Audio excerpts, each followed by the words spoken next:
Abu Daud, nomor hadis 1258. Salat sunnah yang terkait mungkin waktunya dekat dengan salat fardu yang 5 waktu itu, ini dibagi 2 bagian. Ini teorinya supaya dipahami dengan baik ya. Ada yang disebut dengan salat rawatib. Apa artinya rawatib? Kalau tidak tahu katakan. Baik. Apa artinya rawatib? Baik. Rawatib itu jamak dari kata ratib. Apa artinya ratib? Baik. Bukan Allahu a'lam. Ratib itu adalah sesuatu yang tersusun dengan rapi atau berurutan sifatnya. Tersusun berurutan atau tersusun dengan rapi. Makanya diserap ke dalam bahasa Indonesia menjadi tertib. Tertib kan berurutan, rapi.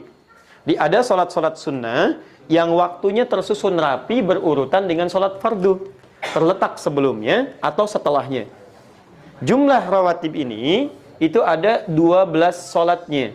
Diketahui jumlah 12 ini dari hadis riwayat At-Tirmidzi. Nama aslinya Muhammad, berasal dari Tirmidzi, disebut dengan At-Tirmidzi. Nomor hadis 414 riwayat Ummu Habibah radhiyallahu taala anha. Man shalla 12 raka'atan, siapa yang salat 12 rakaat fi yaumin wa lailatin, yang mengiringi salat fardunya siang dan malam. Arba'an qabla dhuhri, 4 rakaat sebelum zuhur. Baik. Perhatikan, raka'ataini ba'daha, 2 rakaat setelah zuhur. Kemudian raka'ataini ba'dal maghrib, 2 rakaat setelah maghrib. Raka'ataini ba'dal isya, 2 rakaat setelah isya. Wa raka'ataini qabla subhi, dan 2 rakaat sebelum subuh. 2, 4, 6, 8 tambah 4, 12. Jumlahnya 12 rakaat. Siapa yang konsisten mengerjakan ini selama hidupnya, Allah, sebelum dia wafat, terus dia kerjakan sampai meninggalnya, kata Nabi, bunyalahu bihinna baitun fil jannah.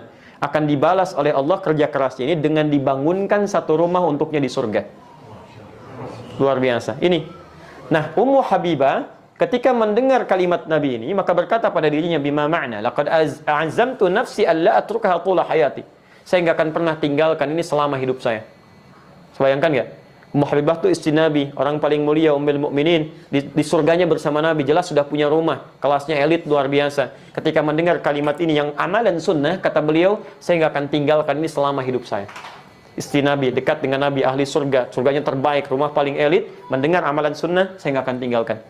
Ada perempuan, bukan di sini, di luar sana, bukan istri Nabi, tidak dekat dengan Nabi, belum jelas status surganya, amalan berantakan, hisab menegangkan. Masya Allah, ditawarin surga, rumah di surga, jangankan sunnahnya, yang wajibnya pun kadang terlambat. Cita-cita masuk surga Firdaus tanpa hisab. Masya Allah. Luar biasa. Nah, ketemu ini, teruskan. Sebentar, teruskan dulu, belum selesai. Teman-teman sekalian, di sini kita temukan ada sebelum, ada setelah. Jelas? 4 rakaat sebelum apa? Zuhur. Dalam bahasa Arab kita tuliskan sebelum, bahasa Arabnya qabla. Zuhur. Qabla zuhri, sebelum zuhur. Jelas?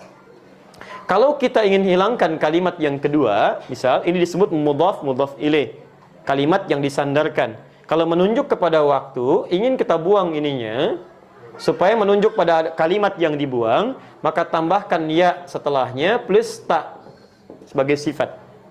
Asalnya qabla, ya, asalnya a, karena ada ya, maka huruf sebelumnya jadi i.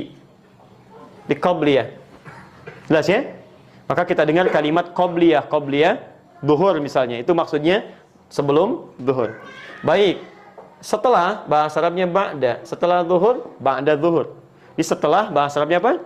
Ba'da. Kalau Anda sudah mengucapkan ba'da, jangan diucapkan setelah lagi. Itu 2 kata yang berulang sama. Paham ya? Kita ketemuan yuk. Kapan? Di mana? Di Masjid Indonesia. Kapan? Udah setelah ba'da asar deh. Setelah ba'da asar. Jadi kalau sudah setelah, itu ba'da. Tidak perlu menyebutkan keduanya lagi. Jelas ya? Ba'da zuhur. Hilangkan zuhurnya, muncul ya dengan ta'nya. Dikenal dengan ba'diyah. Paham sampai sini? Baik, saya simpan dulu ini. Jadi sebelum, bahasa Arabnya apa? Qabla. Setelah? Ba'da. Baik, ketemu kalimatnya. Sekarang lihat. Ini 12 sholat ini disebut apa? Rawatib. Kenapa disebut rawatib? Karena susunannya teriring langsung dengan sholat fardu baik sebelum atau setelahnya, dan punya fungsi melengkapi sholat fardu. Jadi yang kurang di sholat fardu dilengkapi oleh ini. Nah, ada sholat ini di luar yang ini yang rawatib disebut dengan mutlak. Mutlak, sifatnya ditunaikan, terdiri dari dua waktunya. Satu, ada yang memang berdekatan dengan sholat fardu, tapi dia tidak punya fungsi menyempurnakan sholat fardu. Fungsinya fungsi sendiri, terpisah dari yang fardu. Cuman waktunya berdekatan. Contoh, asar. Asar ini ada sunnahnya mutlak 4 rakaat, ditemukan di Abu Daud nomor hadis 1257. Riwayatnya Ibnu Umar radhiyallahu taala anhuma. Ya, kata Nabi, rahimallahu ra'an shalla qabla al-'asri arba'an. Allah merahmati seseorang yang bisa salat 4 rakaat sebelum zuhur. Paham? 4 rakaat sebelum asar. Baik, 4 rakaat sebelum asar. Saya ralat 4 rakaat sebelum asar. Ini masuk kategori salat apa? Mutlak. Paham sampai sini? Baik, ada juga yang waktunya terpisah jauh dengan salat fardu. Misal tahajud, qiyamul lail, salat duha, ya salat wudu, salat tahiyatul masjid, salat di belakang makam Ibrahim. Maka ada salat yang kedua yang sifatnya terpisah jauh waktunya dari salat fardu. Di antara salat mutlak juga yang berdekatan waktunya dengan salat fardu tapi dia mutlak bukan rawatib adalah qabliyah maghrib. 2 rakaat. Dalilnya Abu Daud nomor hadis 1258. Ya, kata Nabi, lihat kalimatnya. Ya.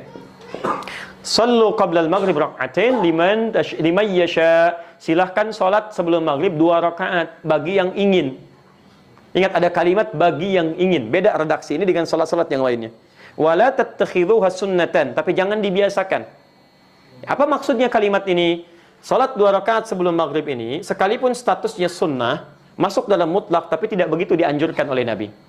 Ya, karena waktunya yang sangat singkat, mepet antara adzan dengan iqamah plus dari maghrib ke isya. Kalau orang pada sholat semua maghribnya mundur mendekat kepada isya, bagi antum nggak ada masalah. Bagi orang tawaf yang ada di Mekah, bagi sekitaran di Madinah, atau waktunya yang sangat mepet, makanya di Arab umumnya ketika selesai adzan itu umumnya akan cepat langsung iqamah.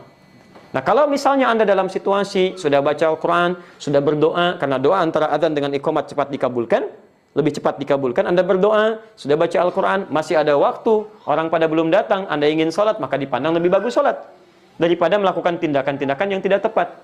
Ya, Anda malah bikin status, belum ada orang nih, sedang menunggu sholat maghrib. Paham ya? Sudah.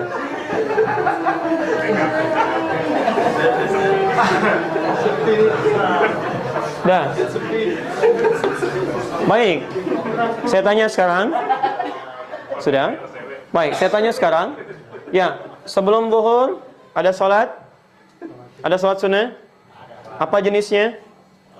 Rawatib. Setelah zuhur ada sholat sunnah? Apa jenisnya? Baik, sebelum asar ada sholat sunnah? Baik, tidak ada. Yang bilang tidak ada angkat tangan? Yang bilang ada angkat tangan? Yang tidak jelas gak usah ngangkat. Lihat, sebelum asar ada, kan kita bahas. Apa jenisnya? Mutlak. Baik ya, sebelum maghrib ada salat sunnah? Apa jenisnya? Mutlak. Ba'da maghrib ada salat sunnah? Ada. Apa jenisnya? Rawatib. Masya Allah. Sebelum isya ada salat sunnah? Apa jenisnya? Kan saya nggak pernah terangkan. Bagaimana Anda bisa jawab? Saya kan belum sebutkan. Baik ya, belum. Saya nggak sebutkan. Coba lihat, ada nggak sebelum isya? Jangan pernah mengarang, karena mengarang hanya dalam pelajaran bahasa Indonesia. Ya, kalau ada dalil silakan kerjakan. Sebelum isya boleh 2 rakaat, boleh. Masuk dalam konteks mutlak. Karena setiap antara adzan dengan iqamah kebolehan ada salat 2 rakaat. Ini mutlak sifatnya. Boleh. Ba'da isya ada? Apa namanya? Rawatib. Baik. Sebelum apa bahasa Arabnya? Qabla. Baik. Sebelum salat? Qabliyah. Baik. Setelah apa bahasa Arabnya? Ba'da. Setelah salat?